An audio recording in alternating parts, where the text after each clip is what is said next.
Working with fractions. Now, don't let that scare you. I know a lot of students are kind of a little bit nervous when it comes to fractions, but we're going to make it super simple for you.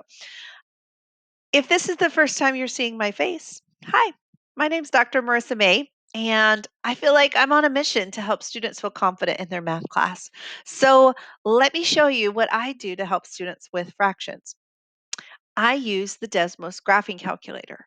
Now, if you're thinking, well, I don't have one of those. It's easy. It's free.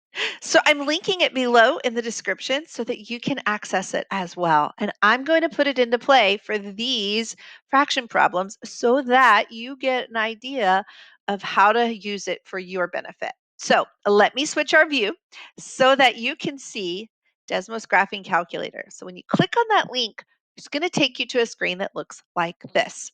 Now I'm going to show you how I type in a problem like problem number 1. So I'm going to do 7 and then use your slash bar. It's going to create a fraction for you. Super nice. Then I'll type in tenths. Now, in order to get out of that denominator, that bottom, you're going to have to use your right arrow right there. So just right arrow, and then I do minus, and then I'll do 2/5, and then right arrow, do your times 1/5. And look at that, friends. Desmos did that problem for me. But you may be saying, yeah, but it gave me a decimal as an answer. Totally okay, because I've got a little button over here that's going to change that to a fraction when I click it. So super nice. Desmos did all of the work for me. All I had to do was put it into the calculator correctly. So let's look at problem. I'm going to press enter here so we can put in problem number 2 now. And this time I'm going to do 7 divided by 9, right arrow, minus 1 divided by 3.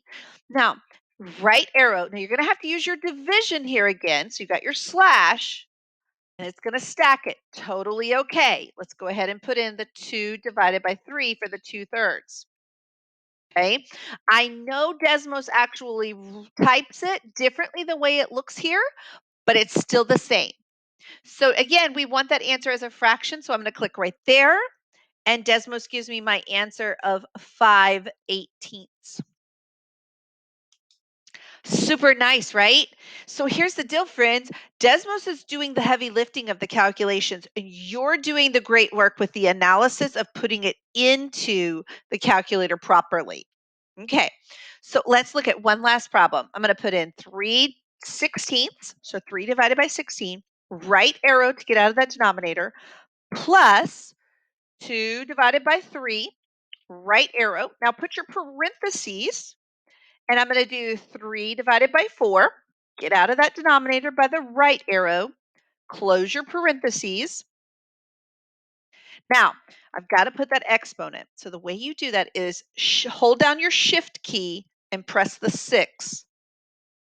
See how it put me in the exponent now? And then I put a second power. And that's how I've put this problem into my Desmos graphing calculator. Again, I want the answer as a fraction, so I'm going to click this button over here, and I get 9/16 as my answer. So, friends, I'm hoping that this helps you with your fraction calculations this week. Use the Desmos graphing tool. It's completely free and it's available to everyone. So, I've linked it below for you. Don't forget to hit that like and subscribe button. Also, if you want to connect with me on social media, I've got more resources like this to help students like you be confident in their math class.